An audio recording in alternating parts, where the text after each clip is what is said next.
Welcome to the Euro PCR Valves e-course. Today we have a very interesting course on improving the efficiency in TAVI by implementing an early discharge program. And we do have two experts in the field here. One is Dr. Mika Laine from the Helsinki University Hospital and Dr. Stefan Toggweiler from Lucerne in Switzerland. My name is Christian Hengstenberg. I'm from Vienna in Austria.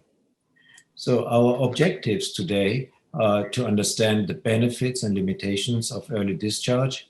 This is, I think, very interesting to discuss, and how to learn how to improve safety and efficacy. And as a third important step is to discuss the impact of optimized TAVI during the COVID-19 pandemic. So I guess that many of your hospitals are handling patients with a COVID-19 disease, and this puts a lot of pressure then on the hospitals itself, but also on the intensive care units. And with it, we have the question of how we can optimize the TAVI program, which may use also intensive care unit beds. And may I ask Mika from Helsinki, Mika, how are you handling your TAVI program? Are you using general anesthesia and these things such as transesophageal echocardiography? Or how are you doing it? So when we started our TAVI program 2008, all the patients were treated under general anesthesia.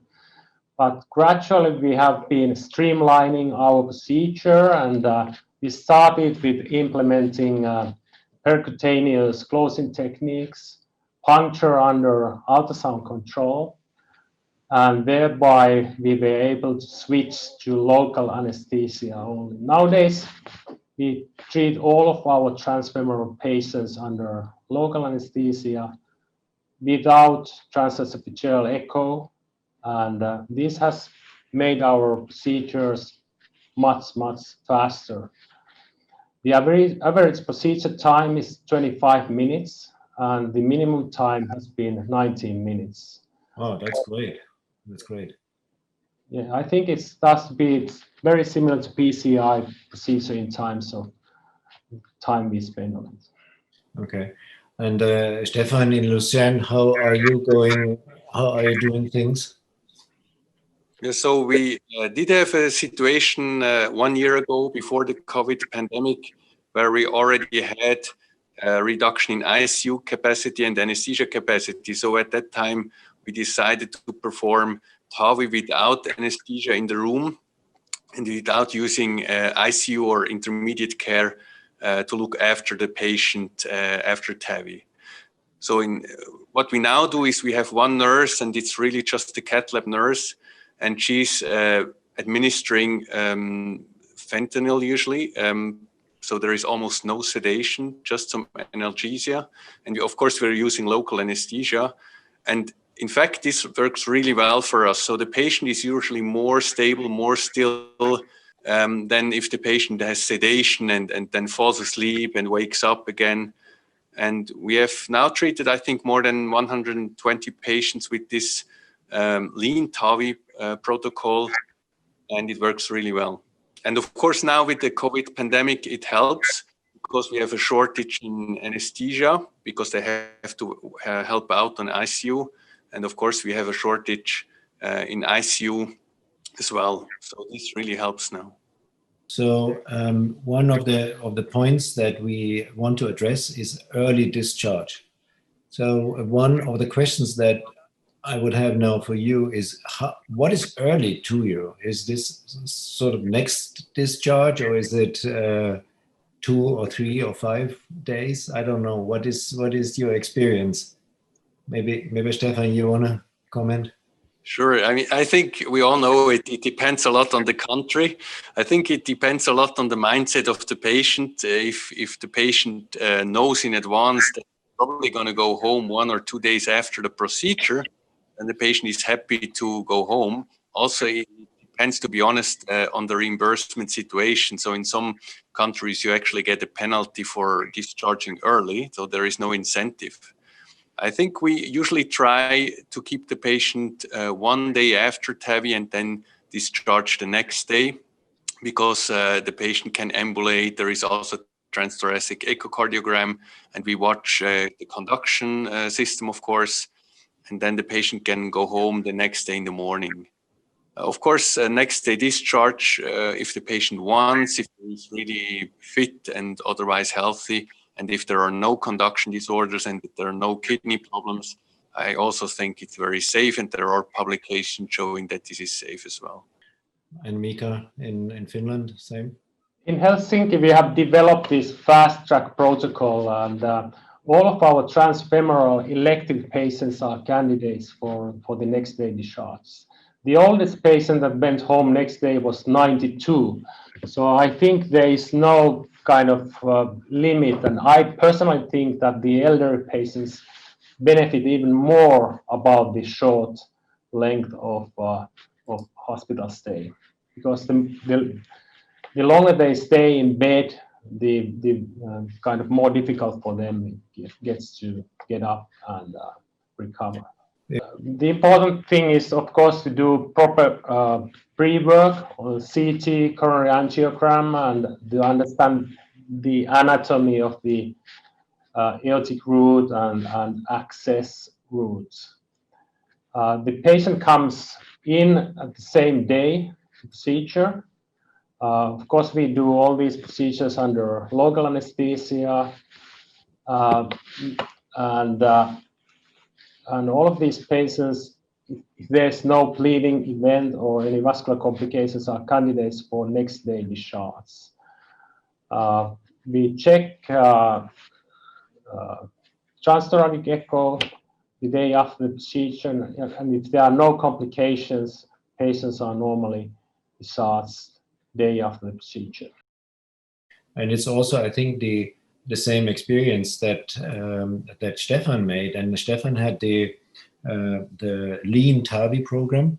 And Stefan, maybe you want to allude a little bit to that? Sure. I mean, so there is, you can see on this slide, you can see the different pathways. So a standard, I would call it minimalist TAVI pathway. And then we have this lean TAVI pathway. And basically, as I said before, we do TAVI without anesthesia in the room. Of course, anesthesia is still backup, same as for PCI. If you have an emergency, they're happy to help us. And then we monitor the patient just outside the cath lab for a few hours. And again, if the patient is unstable, or let's say we keep the pacemaker, the provisional pacemaker in, we can still transfer the patient to ICU. So I think if you change your pathway, it's very important to have a consent with your colleagues from anesthesia and from ICU care, because then if something goes wrong, it will help you gladly, and everybody knows what you're doing.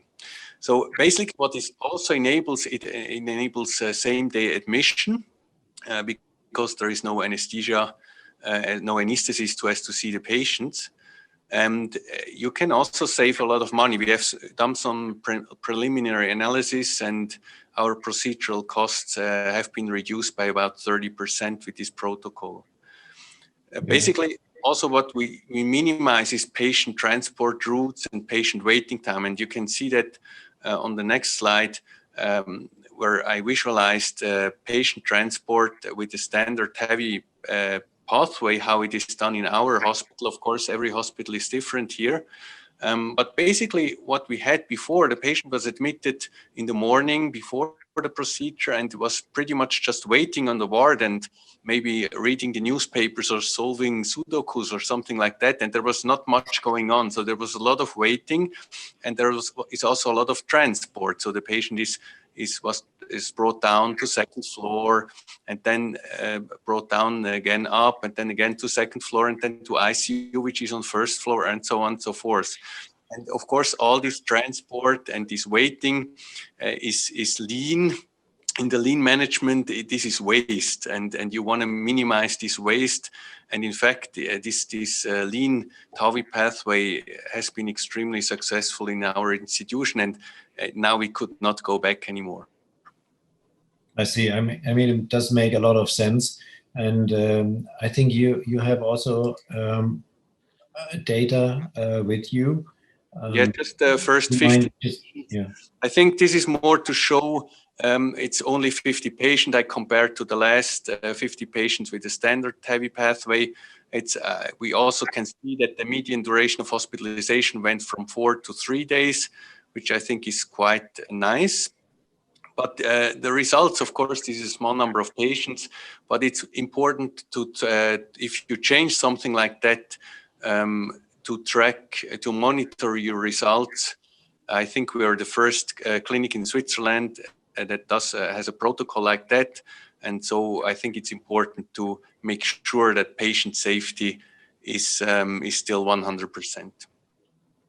Okay, so that looks really great, and what you can see is that really in standard TAVI pathway there is no difference, or in lean TAVI no difference to standard, except of the duration of hospital stay, and that's really great, and I think that's a gain for everybody, especially the patient, because you allow the patient to go back in his environment sooner. And for me, that is a clear advantage of the procedure as compared to also surgical procedures. Now, can I take the opportunity to have you both here and to ask also a few points from a procedural point of view? And so one is the access to the artery. This seems to be something that is very important also when it comes to closure of the system and possible use of, or certain use of closure systems. How do you do that? Do you use ultrasound or radiography, or how do you use, or just manually? How do you do that? We have also switched to Manta closure device. We do the puncture ultrasound guided to avoid any calcific parts to vessel. We also perform the closure on the ultrasound control, so you can actually monitor the Manta anchor and the collagen block during the closure, and thereby secure the closure. And this is working very well if you get some experience how to use ultrasound in these procedures. That sounds very good. Then when it comes to maybe patients with an intermediate risk situation, and they grow older, and possibly they have then a progress of their coronary artery disease, and so it may be necessary to have this coronary access after TAVI. And how do you see things? One is commissural alignment something important, and how do you make the choice of valve when it comes to this coronary access issue? And Stefan, how do you see things? Commissural alignment, is this something important? So, of course, the type of valve does matter. I agree, especially if you have a STEMI and you have to be quick.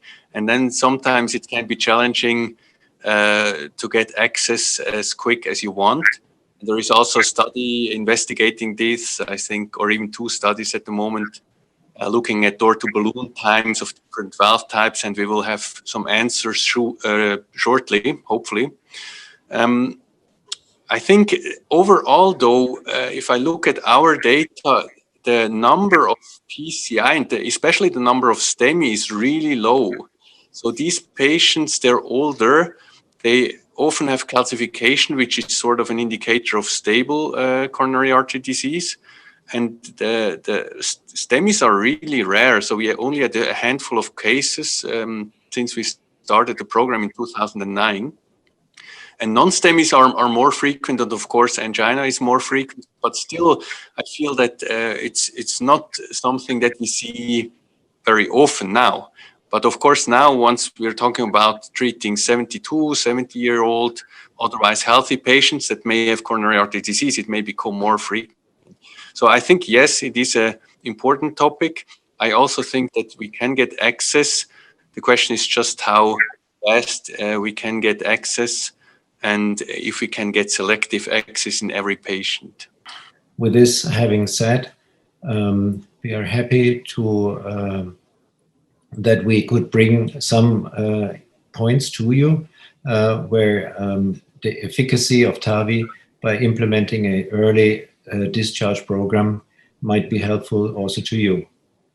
So Stefan and Mika, thank you very much for having you here. It was very, very interesting and very to learn your thoughts and to see what kind of programs you have running with such a success. So thank you very much, and yeah, continue your successful work. Thank you.